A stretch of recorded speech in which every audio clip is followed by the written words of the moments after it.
Bismillah.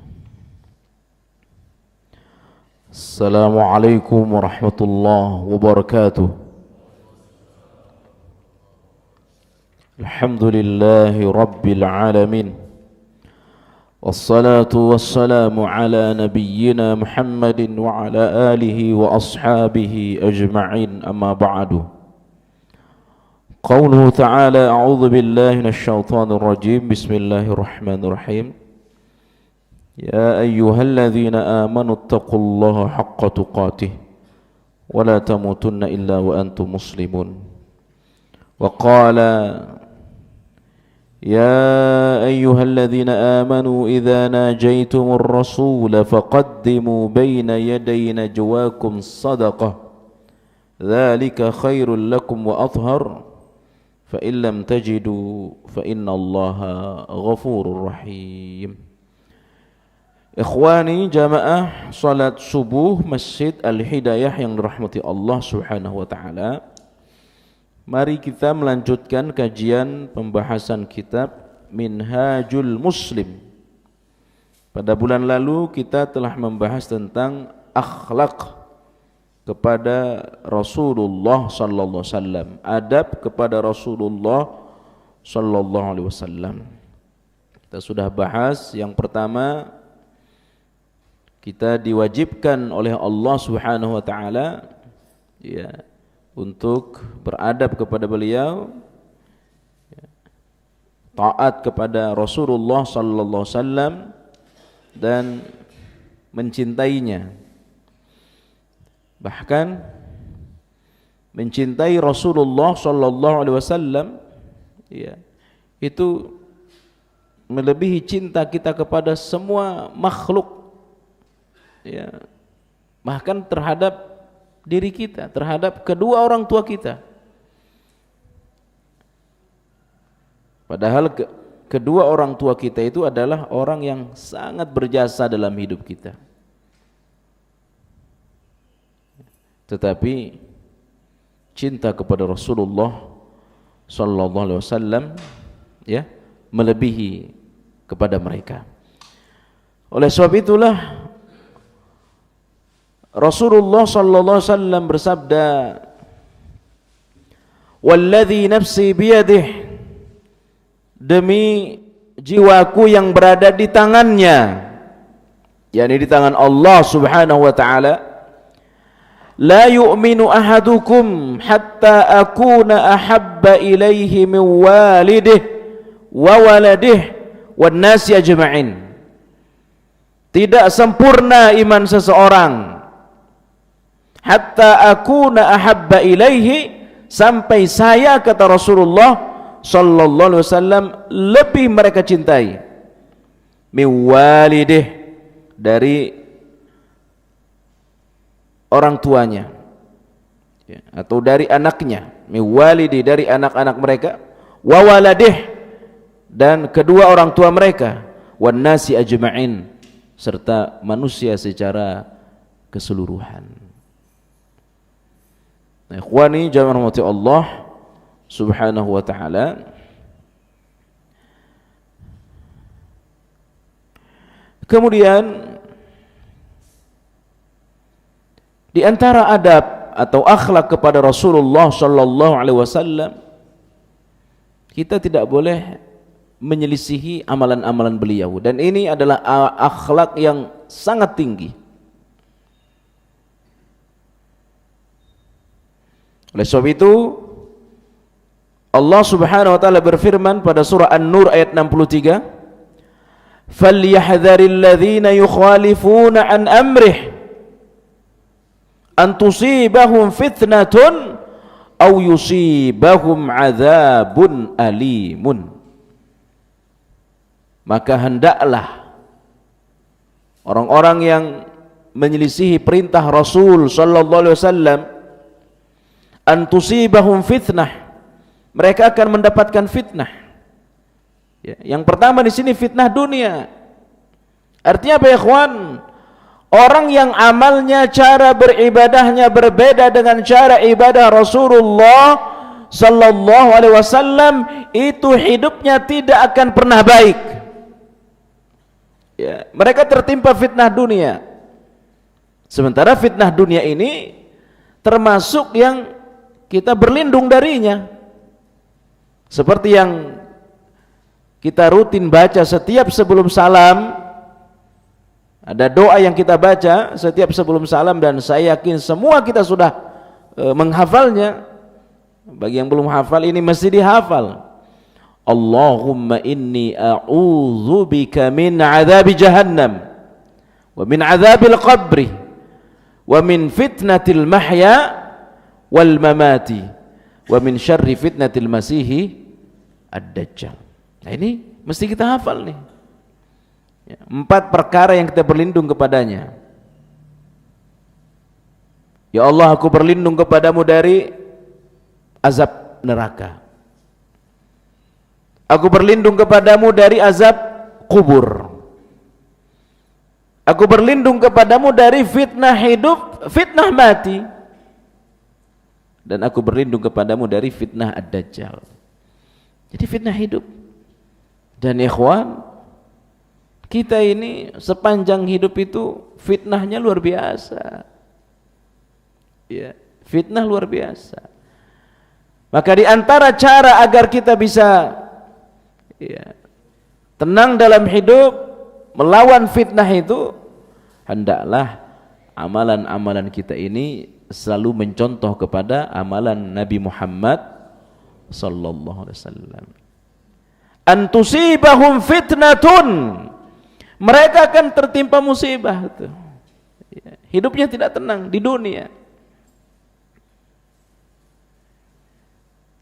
Dan yang paling keras, yang paling parah, azabun alimun, azab yang pedih.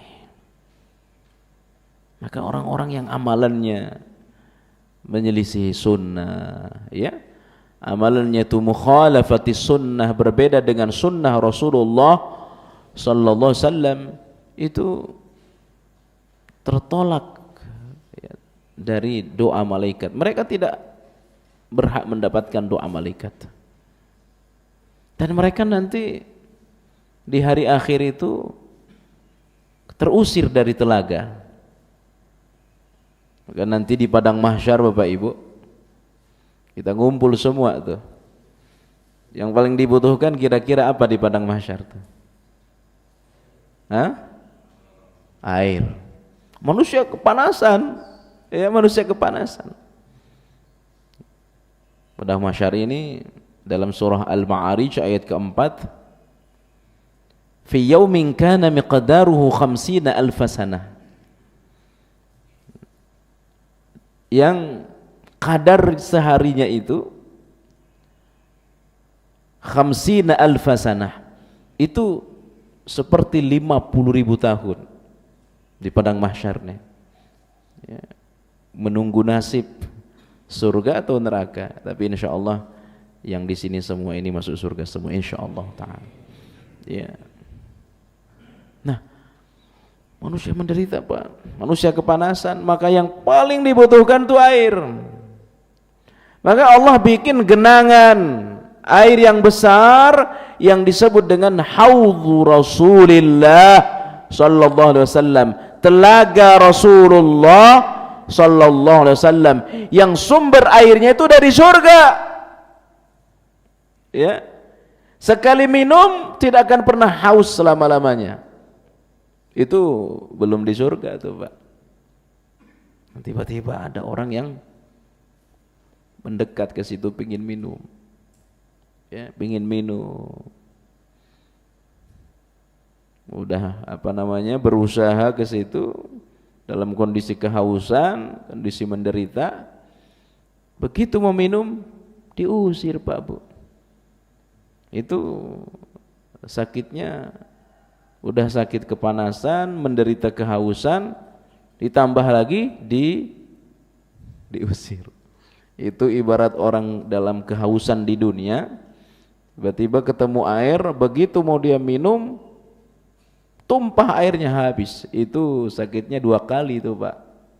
Ya, udah nyari air kemana-mana, ketemu, begitu mau diminum tumpah, habis, tidak tersisa. Ya. Kenapa mereka diusir? Kata Nabi, oh itu umat saya katanya. Kenapa diusir? Itu umat saya. Dikatakan kepada Rasulullah SAW, engkau tidak tahu apa yang mereka lakukan sepeninggalmu. Artinya apa? Mereka ini adalah orang-orang yang amalannya, perbuatannya, ibadahnya itu bertentangan dengan ibadah yang sudah dicontohkan oleh Nabi Muhammad SAW. Makanya harus benar-benar kita mencontoh Nabi. Ya, kalau tidak, ya merugi, terlaknat, terusir nanti di hari akhir.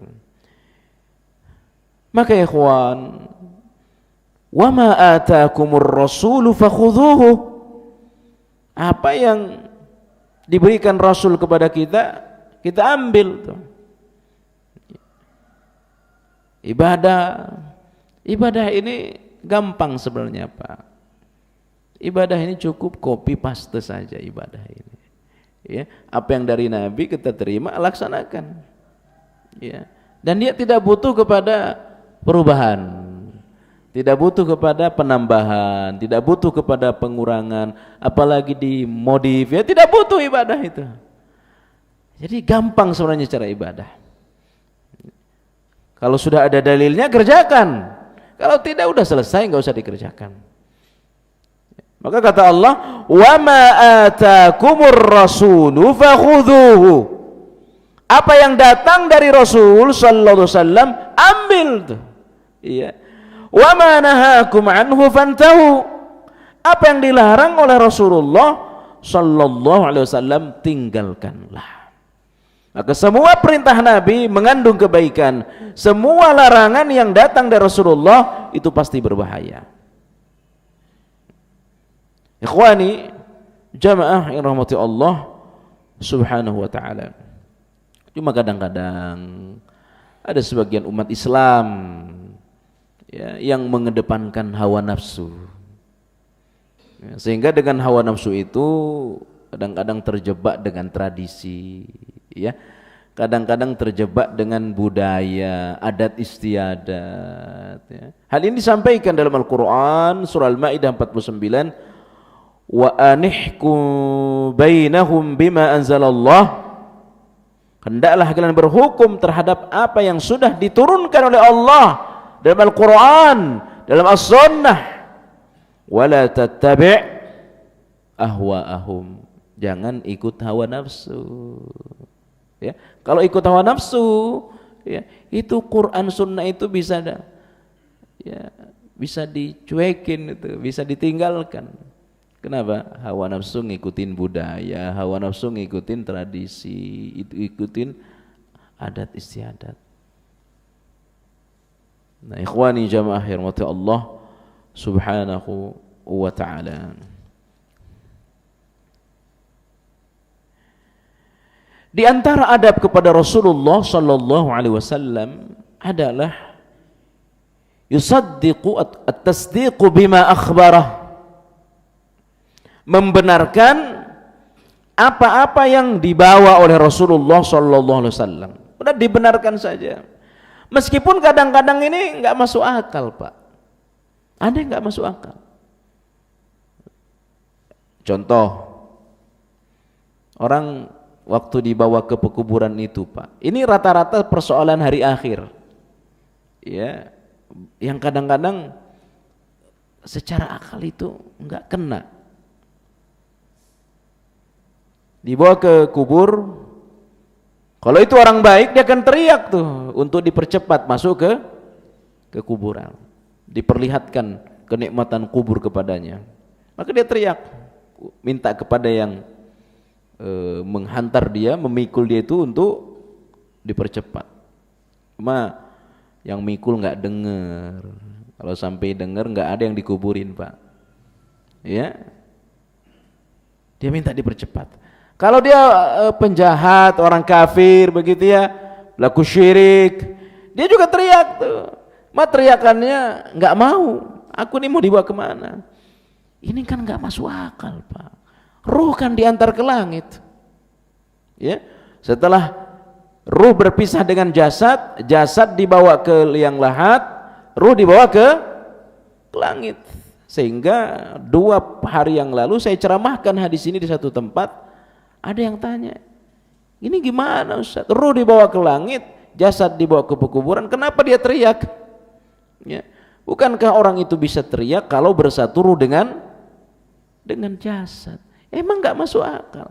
Tapi Nabi mengkhabarkan seperti itu, ya harus kita terima.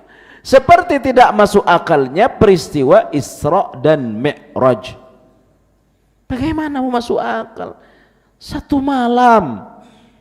Subhanalladzi asra bi'abdihi lailan minal masjidil haram ilal masjidil aqsa alladzi barakna haulahu.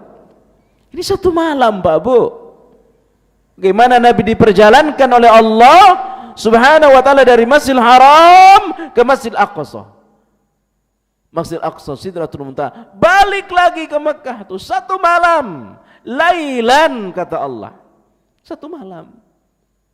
Ini enggak masuk akal. Maka sangat pantas, wajar orang-orang enggak percaya. Ya. Tapi karena yang mengkhabarkan ini Rasulullah, yang menceritakan ini Rasulullah sallallahu alaihi wasallam, Nabi tidak mungkin berbohong. Ya, maka akal mesti tunduk kepada berita yang datang dari Nabi Muhammad sallallahu alaihi wasallam. Makin adab. Abu Bakar membenarkan di saat banyak yang tak percaya. Maka akhlak kepada Rasulullah sallallahu alaihi wasallam at-tasdiqu bima akhbarah, membenarkan segala yang dikhabarkan oleh Rasulullah sallallahu alaihi wasallam selama sumbernya sahih. Kalau tidak sahih ya tidak. Sebab banyak hal-hal yang tidak sahih juga sampai kepada kita. Hadis-hadis bikinan, ya, hadis-hadis buatan. Contoh hadis bikinan itu, man fariha bidukhuli Ramadan haramallahu 'alan niran, katanya. Siapa yang gembira masuknya bulan Ramadan, Allah haramkan dia masuk neraka. Arti cukup gembira saja orang tuh udah masuk neraka. Cukup gembira. Nah, ini hadis lemah ini. Ya, bukan lemah, ini hadis maudhu'. Ya, tapi banyak disampaikan di mimbar-mimbar malam pertama tarawih. Ya, memang kita disuruh gembira datangnya Ramadan, iya, harus gembira. Tapi tidak lalu kemudian dengan gembira orang kemudian diharamkan masuk neraka, dan masih banyak lagi. Ya, makanya para ulama itu berjasa sekali menyampaikan kepada kita mana yang lemah, mana yang sahih. Kalau tidak bisa rusak agama, Pak. Ya, kalau tidak ada hadis pengkelompokan hadis sahih, hadis lemah, ini bisa rusak agama kita. Ya, maka Pak, sangat berjasa para ulama-ulama hadis. Nah, ikhwani jamaah yang rahmati Allah Subhanahu wa ta'ala. Jadi membenarkan, dan banyak yang tidak masuk akal. Banyak sekali, Pak.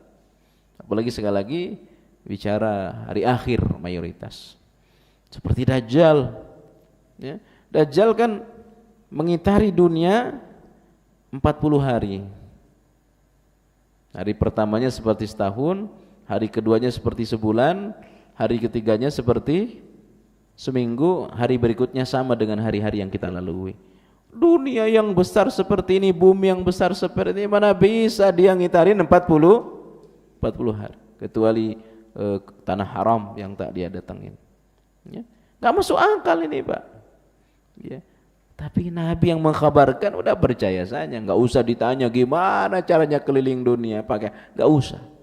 Yang penting kita yakin bahwa nanti di antara tanda datangnya hari kiamat yang dikhabarkan oleh Rasulullah, Allah akan datangkan yang namanya apa? Dajjal, ya. Dan ini fitnah yang besar. Ya, fitnah yang besar. Jangankan fitnah Dajjal, Pak. Ya. Fitnah orang menggandakan uang saja sudah banyak yang tertipu tuh. Ya, kemarin ada kanjeng-kanjeng abai itu yang datang bukan orang-orang sembarangan tuh, Pak Bu. Itu yang datang S3. Ya, yang datang profesor ada. Ya, S2 banyak yang datang tuh. menggandakan uang. Ngasih uang sekian, misalkan 1 juta bisa jadi 10 juta, digandakan. Ini manusia. Udah banyak yang tertipu, apalagi Dajjal. Maka bagaimana mungkin kita tidak percaya tuh? Ya, orang manusia saja. Ya, sekarang masih di penjara apa enggak, Bar? Ya, mungkin masih di penjara. Udah tertipu, apalagi Dajjal yang memang langsung datangnya dari Allah, dibikin untuk menguji iman kita. Ya. Nah, jamaah Allah SWT. Jadi kita ini harus percaya. Ya. Cuma kadang-kadang ya, persoalan belum mengerjakan. Nah, itu bisa beda. Ya, beda.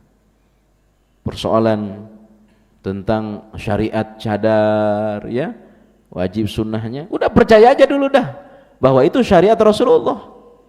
Ya, bukan budaya. Urusan orang mau cadar, belum cadar, itu kan urusan wajib atau sunnah. Ada yang bilang wajib, ada yang bilang sunnah. Yang penting percaya dulu itu syariat Allah. Ya. Demikian juga dengan jilbab. Ya, udah percaya itu syariat Allah. Urusan mau jilbab, belum jilbab, itu bukan urusan kita, itu urusan hidayah datang langsung dari Allah. Ya. Tapi kalau orang meyakini, oh itu bukan urusan, itu bukan syariat, nah itu keliru, itu salah. Nah, ikhwani, harus kita benarkan semua. Ya, at-tasdiqu bima akhbarah, membenarkan semua yang dikhabarkan oleh Rasulullah sallallahu alaihi wasallam. Ya. Dalam persoalan agama, persoalan dunia, ya, termasuk dalamnya persoalan-persoalan gaib.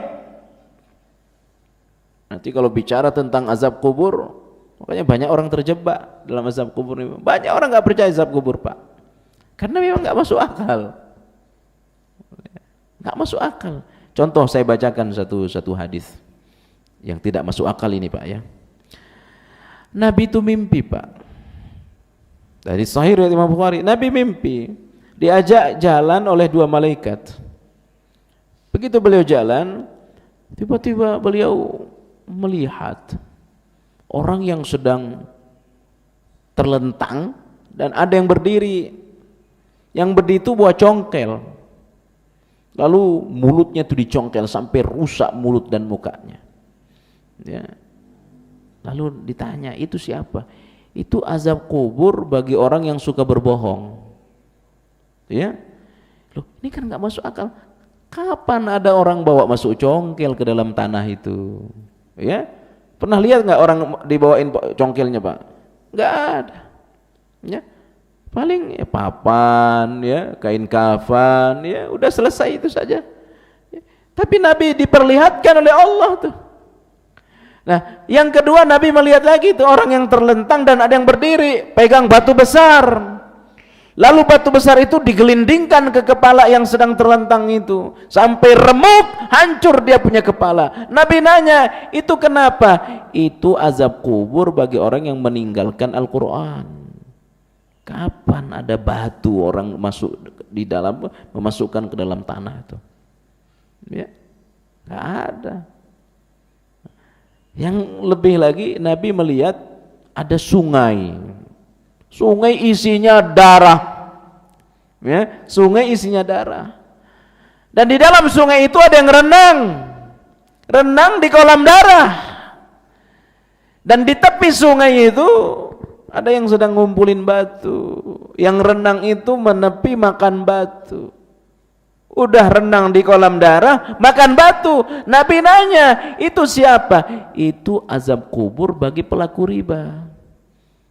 Kapan orang buat sungai, ya, buat kolam renang? Kapan di dalam kubur? Nggak ada. Ini kan nggak masuk akal, Pak.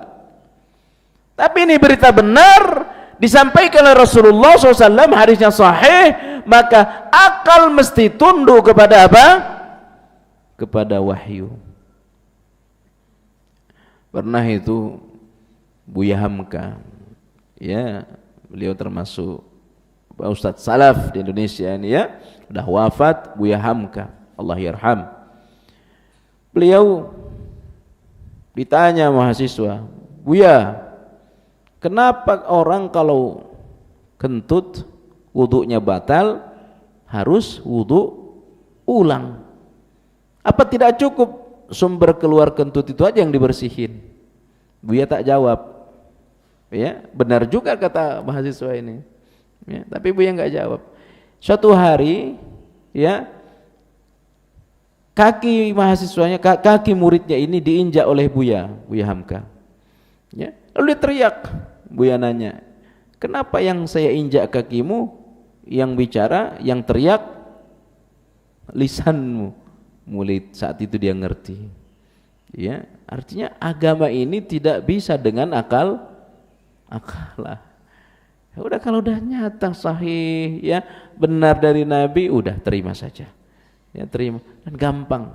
Agama ini sangat gampang sekali. Kalau memang tidak ada dari Nabi, udah nggak usah dikerjakan. Ya, semua dalam persoalan kehidupan, dalam persoalan pengurusan jenazah, kalau memang sudah tidak ada dari Rasul, udah nggak usah. Ya udah nggak usah. Kalau dipaksa itu pasti ngerepotin. Ya pasti butuh biaya besar. Nah jamaah yang dirahmati Allah Subhanahu wa taala. Yang berikutnya di antara adab atau akhlak kepada Rasulullah SAW, menghidupkan sunnah-sunnah Nabi, ya, apalagi menghidupkan sunnah di saat orang banyak meninggalkan sunnah. Dan ini harus dideklarasikan, harus didakwahkan. Ya, kita hidupkan sunnah, ihya'us sunnatih 'inda fasadi ummatih. Menghidupkan sunnah Nabi di saat banyak orang yang melalaikan. Ya. Nah, konsekuensinya itu, Pak, kalau sunnah Nabi ditinggalkan, itu yang akan berkembang perkara-perkara bid'ah. Kalau bid'ah yang dikembangkan, perkara-perkara sunnah itu hilang. Itu konsep yang benar itu. Contoh apa saja dalam hal kematian, ya. Kalau yang dihidupkan itu yang bukan perkara sunnah, maka yang tidak sunnah itu yang rame. Ya. Kadang-kadang orang kalau menghidupkan sunnah dalam persoalan kematian, masa kematian kayak ayam saja, kayak kucing saja, ya. Kucing masuk dalam tanah udah selesai. Gak mau manusia matinya sepertiku, akhirnya ya bikin, ya. Padahal Nabi kan dalam konsep kematian kan sangat sederhana. Nah kalau sudah memaksa itu, ya itu yang berat. Bagian di kalangan di daerah-daerah tertentu itu sampai berani ngutang, Pak. Sampai berani ngutang, yang datang makan enak, tuan rumahnya selesai acara pusing bayar utang. Itu benar, Pak. Kenapa? Kadang-kadang memaksa. Ya. Nah, hidupkan sunnah, yang tidak sunnah hilang. Kalau yang tidak sunnah dihidupkan, maka sunnah hilang. Itu udah konsep itu. Ya. Maka harus hidupkan sunnah Rasulullah Sallallahu Alaihi Wasallam. Dan ingat, ya, kalau kita menghidupkan sunnah di tengah orang-orang yang belum mencintai, belum mengamalkan sunnah, fitnahnya besar. Ya. Dianggaplah macam-macamlah tuduhan kepada kita, ya, maka addu 'alaiha bin nawadij, kita gigit kuat-kuat, ya, dengan gigi geraham, pegang erat-erat seperti memegang bara api. Artinya apa? Kalau kita menghidupkan sunnah di tengah orang banyak belum mengamalkannya, fitnahnya besar. Ya, tantangannya besar. Tapi kalau kita berada di tengah komunitas yang memang sama-sama mencintai sunnah, mengamalkan sunnah, ya nggak ada tantangannya. Paling tantangannya soal iman saja, mampu apa tidak kita itu. Ya, bisa istiqomah apa tidak. Nah, kalau ini sudah kita kerjakan, maka kedepankan akhlak. Ini penting. Ya, kita yang mudah-mudahan sudah mengamalkan sunnah ini, mungkin berada di tengah komunitas yang belum mengamalkan sunnah, akhlak. Ya, jangan kemudian kita menonjolkan diri seolah-olah kita sunnah lalu merendahkan yang belum mengamalkan. Tidak boleh. Ya, tetap kita harus menjaga hubungan baik dengan orang-orang yang belum menghidupkan sunnah itu. Siapa tahu dengan perantara kita mereka kenal sunnah dan mengamalkan sunnah. Maka kata Syekh, kata Ibnu Abu Bakar Jabil Al-Jazair, hidupkan sunnah, mendeklarasikannya dan mendakwahkannya. Tidak cukup sekedar mengamalkan sunnah nih Pak, harus kita dakwahkan. Dakwahnya dengan cara apa? Dengan cara yang baik, ya. Dan itu lebih kepada akhlak. Ya, lebih kepada akhlak. Orang-orang yang belum dapat hidayah kita kasih hadiah, ya, insya Allah bisa tersentuh.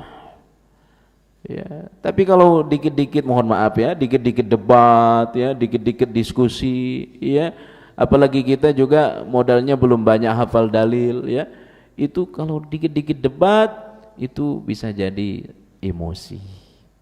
Maka cara terbaik mendakwahkan sunnah ini, ya, adalah dengan akhlak, ya, dengan akhlak. Jangan kemudian kita kalau ada orang kematian tidak mau datang di acara di malam-malam tertentu, ya, tidak mau datang. Tapi ketemu dia juga nggak nyapa, ya. Memang kita nggak mau datang, tapi begitu ketemu dia sapa dia, ya. Waktu kematian hari pertama kita datang, ya, kita datang takziah, ya. Nah, kalau ini keluarga yang terbiasa melaksanakan acara-acara tertentu setelah kematian, sampaikan, ya, saya mohon maaf ya, kalau saya nanti diundang, dari awal saya bilang saya tidak akan datang. Sampaikan saja kepadanya, insya Allah dia memahami Pak, ya. Jadi kalau kita berada di tengah komunitas yang memang masih terbiasa dengan tradisi-tradisi seperti itu, hari H kematian datang, ya, kita takziah, ya. Nah, ini kan saya tahu bahwa keluarga Bapak ini masih mengamalkan yang menurut keyakinan kami yang kami sudah ngaji, kami tidak mengamalkannya. Jadi kalau kami nanti diundang, mohon maaf saya tidak datang. Insya Allah faham Pak, ya, insya Allah faham. Jadi sunnah ini harus didakwahkan dengan akhlak, ya. Sunnah harus dakwahkan dengan akhlak. Jangan dengan debat, ya. Debat itu nggak bagus, ya. Debat itu nggak bagus, tapi dengan akhlak. Makanya hidupkan sunnah dan dakwahkan sunnah.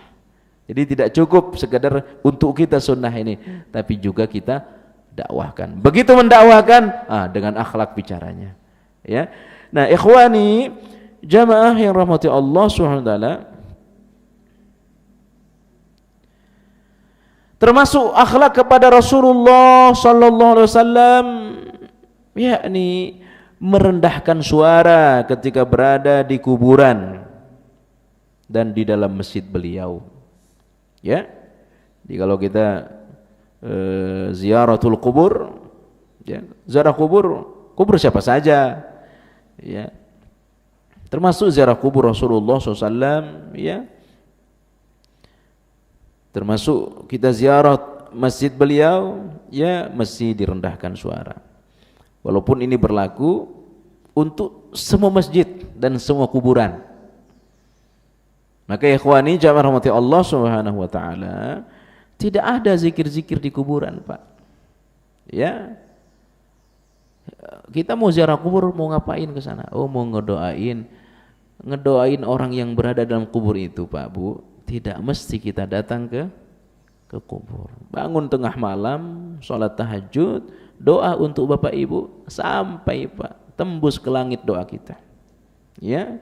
Allahumma wassi' qabrahu wa nawwir qabrahu, Allahumma ja'al qabrahu rawdatan min riyadil jannah. Ya Allah, luaskan kuburnya, ya Allah, terangkan kuburnya, ya Allah, jadikan kuburnya taman dari taman surga. Udah tengah malam tuh doa pada Allah, insya Allah tembus ke langit, ya, ke arsy Allah, didengar oleh Allah, insya Allah ngaruh ke kuburnya. Tidak mesti datang zikir-zikir ke kubur, termasuk ke kuburnya Rasulullah sallallahu alaihi wasallam.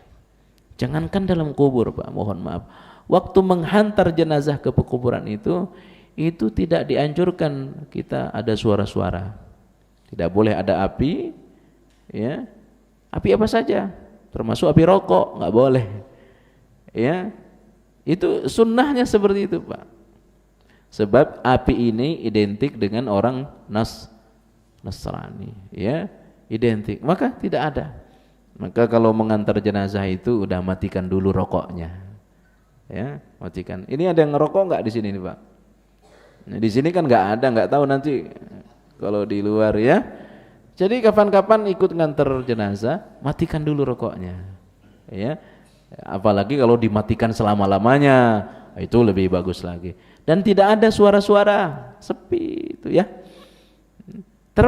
Dan di dalam kubur, kalau mau doa, ya, di pekuburan itu doanya masing-masing saja, ya. Itu sunnah seperti itu. Maka di antara adab kepada Rasulullah adalah ketika kita ziarah kubur Nabi, termasuk kubur secara umum, ya, tidak berisik di kubur, ya, tidak berisik. Nah, termasuk ziarah Masjid Nabawi dan masjid secara umum tidak berisik, ya. Kalau zikir ya pelan-pelan saja, seperti kita tadi zikir pelan-pelan, ya. Ini diantara adab kepada Rasulullah sallallahu alaihi wasallam, ya. Nah, ikhwani jamaah rahmati Allah Subhanahu wa taala, yang berikutnya di antara adab akhlak kepada Rasulullah sallallahu alaihi wasallam, yakni mencintai orang-orang yang dicintai oleh Nabi dan membenci orang-orang yang memang dibenci oleh Rasulullah sallallahu alaihi wasallam. Siapa yang dicintai oleh para nabi, ya tentu para sahabat. Ya, maka siapa yang membenci para sahabat, dia sedang membenci Rasulullah. Siapa yang membenci Rasulullah, sesungguhnya dia telah membenci Allah. Man sabbas sahabah faqad sabbani. Siapa yang membenci sahabatku, sungguh dia telah membenci aku, kata Rasulullah sallallahu alaihi wasallam. Ya, ada yang sampai melaknat Abu Hurairah, melaknat Aisyah. Itu orang-orang Syiah. Ya, dilaknat. Abu Bakar disebut perampas, ya, karena yang berhak menggantikan posisi Nabi setelah Nabi wafat, kata mereka, Ali bin Abi Thalib. Maka mereka menganggap Abu Bakar itu perampas kekuasaan. Maka dilaknat Abu Bakar, dilaknat Aisyah radhiyallahu anha. Ya, maka ini sesungguhnya dasarnya cinta membela Ali, tapi sebenarnya adalah membenci Rasulullah SAW. Kenapa? Ali bin Abi Thalib, ya, Abu Bakar itu sahabat hebat, ya, dan beliau adalah mertua dari Rasulullah sallallahu alaihi wasallam, tapi oleh orang-orang Syiah itu dibenci sekali. Iya. Siapa yang dibenci, yang dicintai oleh Rasulullah? Ya orang mukmin secara umum. Maka kita mesti mencintai sama mukmin. Iya. Kita mesti mencintai sesama mukmin. Maka dalam Al-Qur'an, Muhammadur Rasulullah walladzina ma'ahu asyidda'u 'alal kuffar ruhama'u bainahum. Muhammad Rasulullah, terhadap orang kafir kita mesti tegas, ya. Orang kafir itu dibenci Allah, dibenci Rasul, dan mereka juga membenci Allah, membenci Rasul. Maka kita mesti tegas kepada mereka. Jangan kepada orang kafir lembek, sesama muslim keras, jangan, ya.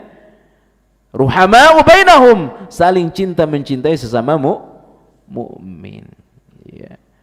Terlepas nanti ada perbedaan. Kalau itu, selama itu perbedaan dalam hal cabang, itu harus santun kita, Pak. Contoh, ya, kita sholat subuh tidak pakai kunut. Ya, saya meyakini tidak ada kunut subuh. Tapi ada teman-teman kita, ada saudara-saudara kita yang kalau sholat subuh pakai kunut. Harus saling memahami, ya, harus saling toleran. Karena itu persoalan fikih, bukan persoalan inti dalam agama. Tapi kalau dia meyakini tidak ada yang namanya azab kubur, nggak boleh kita toleran.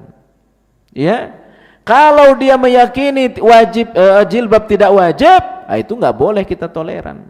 Ya, kita harus harus berlepas diri dari dia. Ya, tapi kalau dia meyakini bahwa saya belum bisa pakai cadar, tapi saya yakin cadar itu syariat Nabi, harus toleran kita.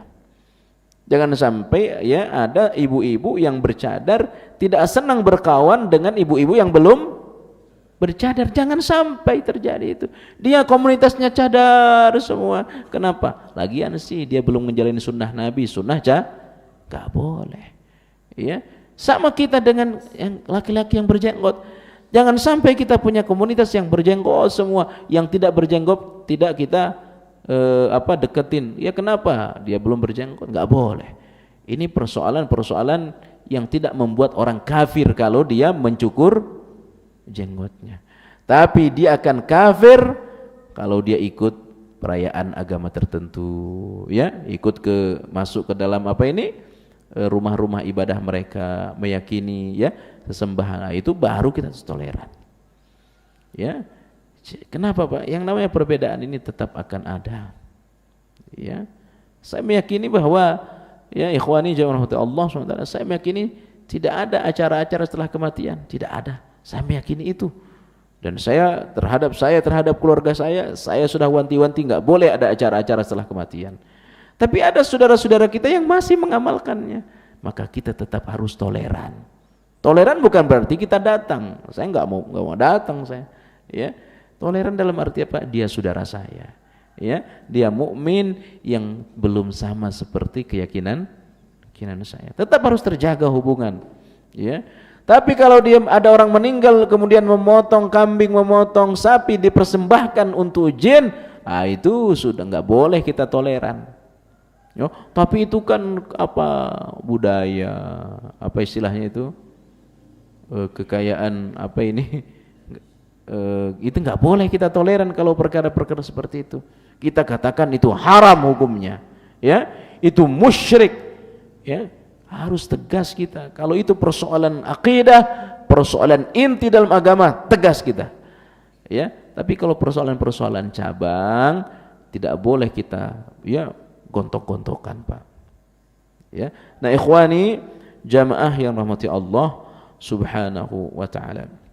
Mencintai orang-orang yang dicintai Allah dan Rasulnya, dan membenci orang-orang yang dibenci Allah dan Rasulnya. Ini termasuk adab ya kepada Rasulullah sallallahu alaihi wasallam.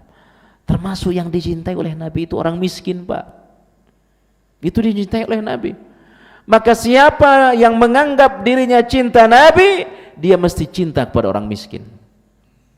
Maka ada doa Nabi itu, Allahumma inni as'aluka fi'lal khairat wa tarkal munkarat wa hubbal masakin. Itu doa Nabi itu. Ya Allah, aku mencintai kebaikan dan jadikan aku mengamalkan kebaikan, ya, dan aku membenci keburukan serta jadikan aku meninggalkan keburukan, dan jadikan aku cinta kepada orang-orang miskin. Ini doa Nabi. Nabi sangat cinta pada orang miskin. Maka gaya hidup Nabi itu miskin, Pak. Beliau orang kaya raya, Nabi itu kaya, tapi gaya hidupnya seperti orang miskin. Kenapa? Karena beliau sangat cinta orang miskin. Nah, Bapak Ibu, pertanyaannya, buat apa kita cinta orang miskin? Kalau kita dekat cinta dengan orang miskin, bisa jadi, mohon maaf ya Pak, mohon maaf, minjem duit ke kita. Ya, itu kalau udah minjem duit itu, nelpon itu nggak kenal waktu tuh. Ya, giliran mau ngutang, ya kita telepon, dimatikan pula telepon kita. Itu dasar, ya, itu biasa. Tapi kenapa Nabi menyuruh kita cinta orang-orang miskin? Nggak ada yang diharap dari orang miskin, nggak ada. Dalam urusan keuntungan, ya, yang ada adalah uang kita bisa berkurang. Kenapa? Agar kita merasakan penderitaan yang mereka rasakan. Kalau ada peluang untuk kita bantu, ya. Dan orang miskin ini kadang-kadang ya minder bergaul dengan orang-orang berduit, minder, maka kita tidak boleh. Kita harus mendekati mereka biar mereka semangat hidupnya. Itu Nabi, ya. Jadi nggak boleh kita benci, ya, alergi dengan orang-orang miskin ini, ya. Dan ini sifat orang kafir, sifat orang Quraisy tuh. Kafir Quraisy begitu.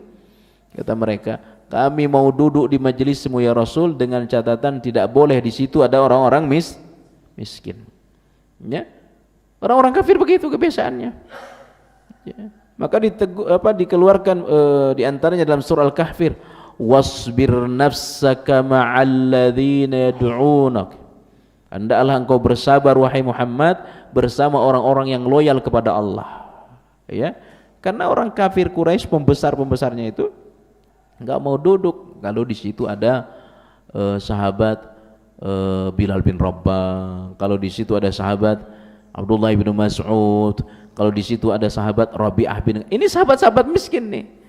Ya, udah suruh pinggir dulu, pindah dulu tuh sahabat-sahabat miskin itu. Disuruh pindah, baru kami mau duduk. Nah, pernah Nabi itu sekali waktu ya sedang duduk dengan pembesar-pembesar Quraisy, orang-orang kafir itu, datang Ummi Maktum. Nabi cemberut. Kata Nabi, "Jangan dulu ke sini. Saya sedang dakwahin ini orang-orang kafir nih," kurang lebih begitu ya. Sebab kalau kau ikut duduk, mereka yang pindah. Nabi cemberut, ditegur oleh Allah. Abasa wa tawalla an ja'ahul a'ma. Itu dalam surah Abasa. Ya, tak pantas kita bermuka masam ya pada sahabat yang sudah loyal kepadamu. Engkau dakwahin dia belum tentu dapat hidayah dia. Ya. Tapi ini sahabat sudah berada dalam Islam ini. Hendaklah kita betah. Makanya kita, Pak, pencinta Nabi ini, pengikut Nabi mesti cinta kepada orang miskin. Ya, mesti dekat dengan orang-orang miskin. Ya, karena dengan orang-orang miskin kita bergaul, kita akan tambah syukur kepada Allah Subhanahu wa taala. Inilah beberapa bentuk adab kepada Rasulullah sallallahu alaihi wasallam. Karenanya setiap muslim harus selalu bersungguh-sungguh melaksanakan adab-adab tersebut di atas. Ya. Yang insyaallah semoga dengan adab-adab itu kita termasuk orang-orang yang ya dikategorikan sebagai pengikut setia Nabi Muhammad sallallahu alaihi wasallam, yang orang seperti ini sudah dapat jaminan surga dari Nabi. Maka Nabi bersabda, "Kullu ummati yadkhulunal jannah illa man aba wa man ya'ba ya Rasulullah man ata'ani dakhalal jannata wa man 'asani faqad aba." Yang namanya umatku, kata Nabi, semua masuk surga. Subhanallah. Ini jaminan dari Nabi, Pak. Ya, kita beruntung nih jadi umatnya Nabi Muhammad sallallahu alaihi wasallam. Umat Nabi Muhammad itu paling belakangan beriman tapi paling dulu masuk surga. Ya, itu umat Nabi Muhammad. Paling belakangan beriman tapi paling banyak nanti di surga. Ya.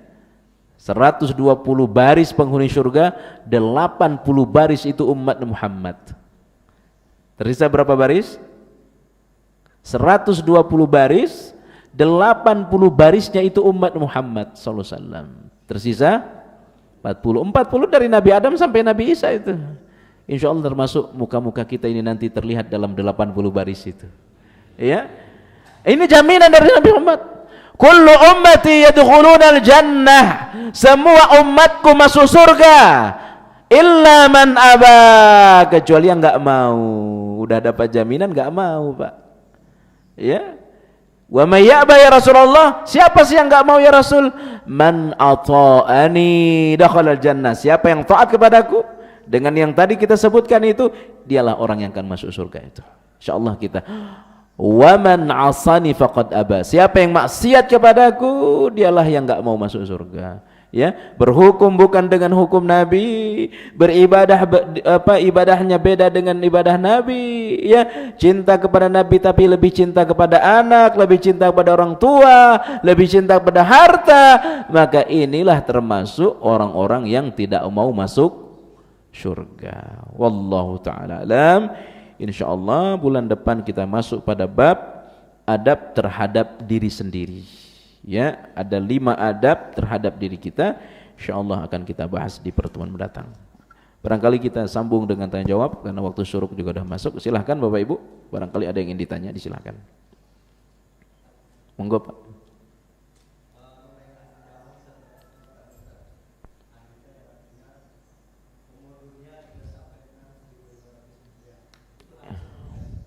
Kenapa? Hadis tapi lemah. Dalam kitab namanya Huru Hara Hari Akhir yang ditulis oleh Ibnu Katsir, Jadi hadis-hadis yang menjelaskan tentang batas umur dunia ini itu semuanya lemah. Tidak ada yang mengetahui sampai berapa ribu tahun dunia ini kemudian hancur. Ya, tidak ada yang tahu. Ya, kalau udah tahu, ya misalkan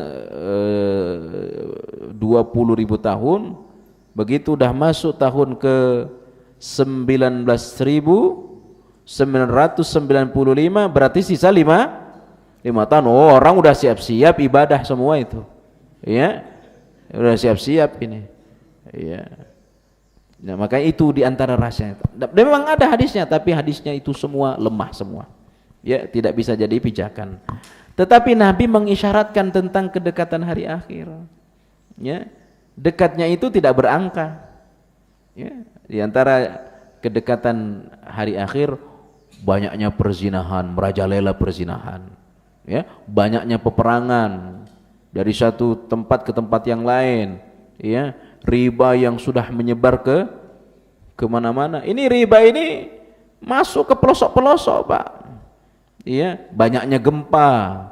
Ya, ini luar biasa. Banyaknya musibah. Kemarin ada musibah di Minahasa ya, di Sulawesi mana itu? Sulawesi Utara. Itu dahsyat juga itu musibahnya. Ya, ini di antara tanda dekatnya hari kiamat. Ya, tetapi dekatnya tidak diukur dengan angka. Demikian, Pak. Yang lain silakan, Pak. Assalamualaikum Ustaz. Assalamualaikum warahmatullahi wabarakatuh. Bagaimana kita menyikapi ketika syariat itu berbenturan dengan adat istiadat atau tradisi?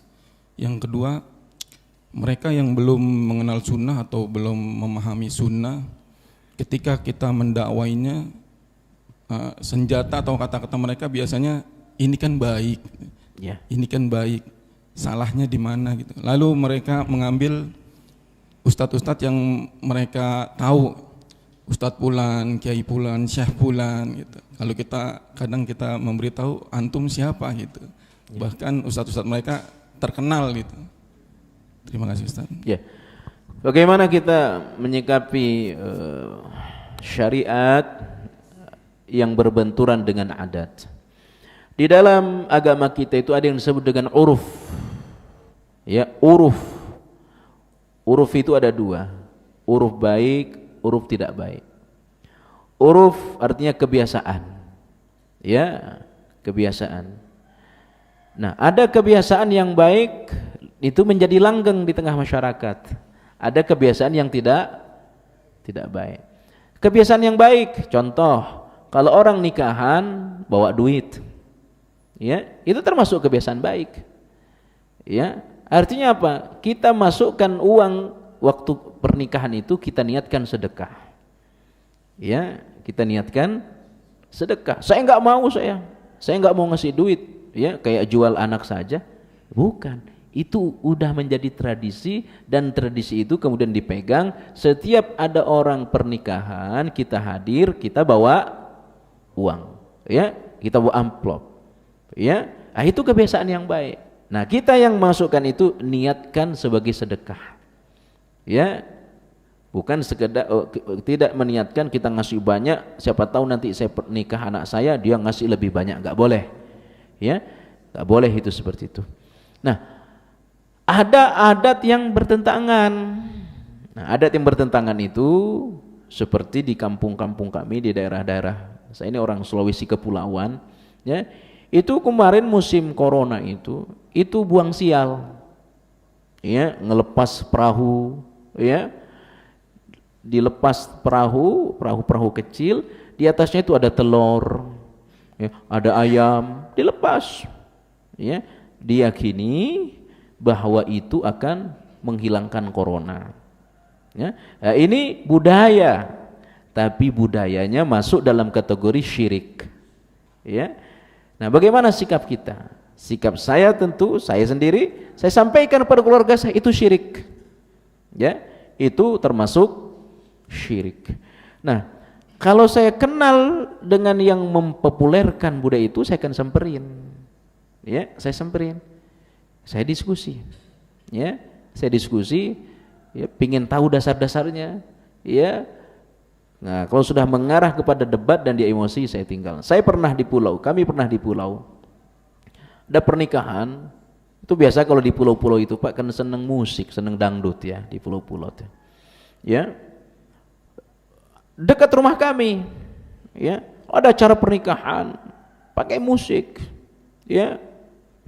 Musik. Saya tanya kenapa ini? Oh, sudah konsultasi dengan tokoh. Ya, saya samperin tokohnya. Ya, kami samperin berapa orang, tanya dalil, kenapa ini dibenarkan? Kenapa dibenarkan? Ya, tapi udah menjadi tradisi. Kalau ada orang nikahan, ada musiknya, ada dangdutannya. Itu ngambil artis, ya, biduan. Ya, saya tidak nyamperin yang ngadain musik itu, saya nyamperin tokohnya, ya.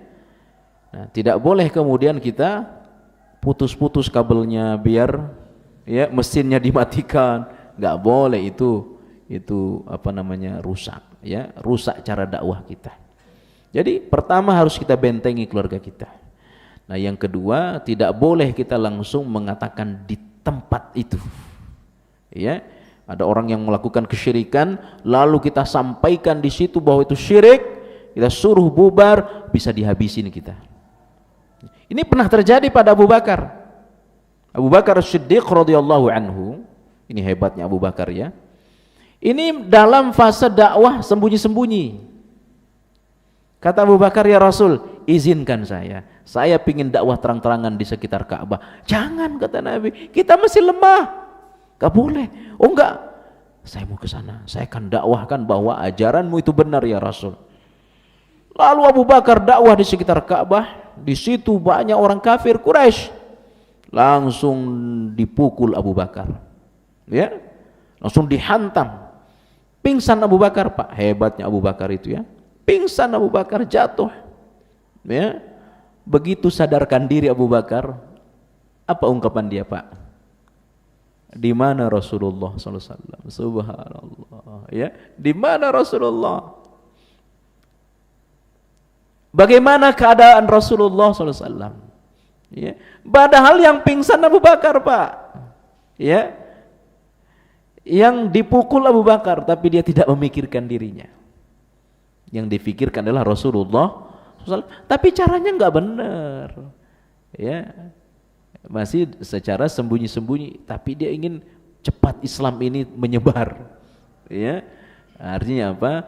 Ketika syariat bertentangan dengan budaya, dengan pas kita berada di tempat, enggak boleh kita keluar-keluar katakan itu haram, ini musyrik, ya.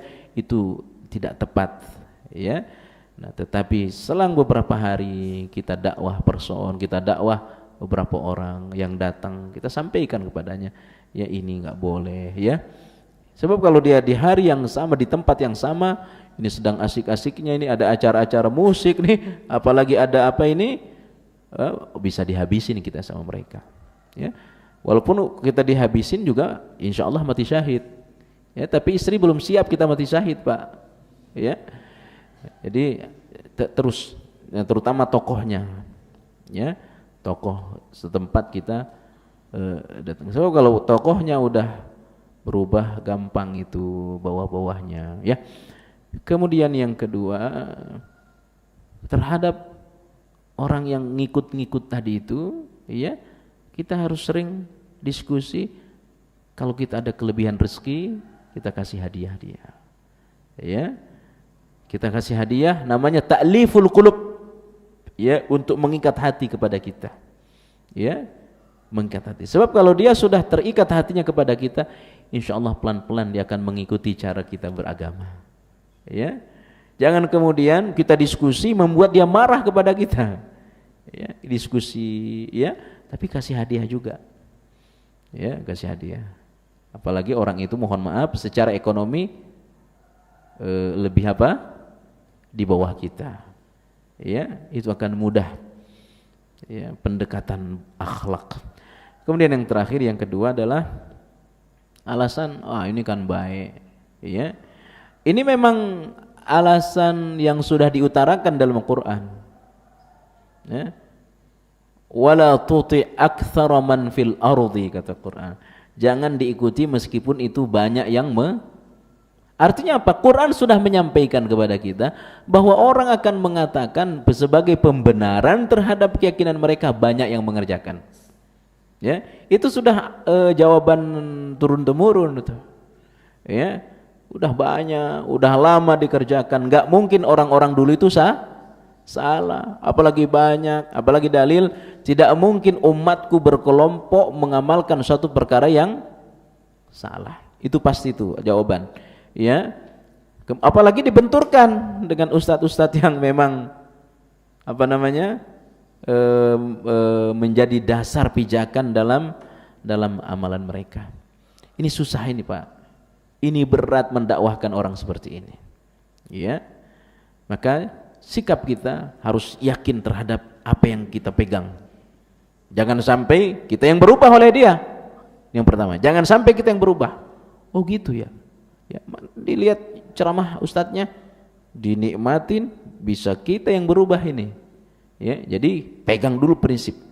Ya, bahwa apa yang saya ikuti, yang saya yakini dari ustadz-ustadz kita, insya Allah yang salaf ini yang benar. Ya, kemudian diskusi terus. Ya, wah ini udah banyak dikerjakan. Ya, ini susah. Ini sangat susah. Memegang tradisi ini susah. Kenapa Abu Talib tidak masuk Islam? Di samping faktor utama hidayah dari Allah, karena faktor tradisi. Ya, wahai pamanku, ucapkan la ilaha illallah. Begitu mau diucapkan, kata paman yang lain, apa kamu tega? Kalau kau ucapkan Allah, berarti engkau menganggap agama nenek kita itu salah. Ya, kalau engkau ucapkan itu la ilallah, berarti engkau membenarkan agama Muhammad. Agama bapak-bapak kita itu berarti salah, berarti engkau menyesatkan bapak-bapak kita. Akhirnya Abu Talib tidak ngucapin Pak. Ya, padahal ada keinginan ngucapin itu. Ya, tapi dibenturkan dengan budaya, dibenturkan dengan adat turun temurun. Tidak mungkinlah Abdul Muttalib itu salah. Abdul Muttalib itu siapa? Bapaknya Abu Talib. Ya, tidak mungkin nenek kita salah. Jadi ini udah alasan dari sananya ini Pak, nggak bakal berubah alasan cara berpikir seperti ini. Ya, nah caranya kembali tadi, kalau kita memang akrab sama dia, jangan berhenti diskusi dengan dia. Ya, kita perkuat pemahaman kita dengan dalil. Ya, kita perkuat, sebab kalau dikatakan nggak ada dalilnya, nggak ngerti mereka gitu-gitu Pak. Kita kan ngertinya agama ini harus ada dalil. Mereka nggak ngerti Pak. Mereka ini ngertinya agama ini contoh. Contoh itu ya ustadz di depan dia. Ya, agama ini adalah apa yang sudah dikerjakan oleh orang. Ya, orang itu yang banyak mengerjakan. Nggak ngerti mereka. Kita yang ngaji ngerti. Ya, maka terus jangan lupa doa. Umar bin Khattab masuk Islam itu berkat doa Rasulullah SAW. Jangan-jangan kita diskusi, setelah kita pulang, ya marah-marah kita, ya dasar orang dikasih tahu nggak ngerti-ngerti. Tapi setelah kita diskusi pulang malam, doakan dia. Ya, ini yang mungkin masih jarang, ya kita tempuh, mendoakan orang-orang yang masih bertentangan dengan syariat Islam. Sebut namanya dalam doa kita, kasih hadiah-hadiah, kasih pendekatan-pendekatan hadiah. Ini penting Pak. Ya, mungkin sebut doanya ya dalam doa-doa kita. Dan yang terakhir, jangan memaksa kehendak, karena yang menentukan berubah tidaknya itu bukan kita. Yang menentukan orang berubah Allah. Kita pengen cara ibadahnya secara Nabi, tapi kalau dia nggak mau, Allah nggak ngasih hadiah, mau apa kita? Nggak cukup sampaikan saja.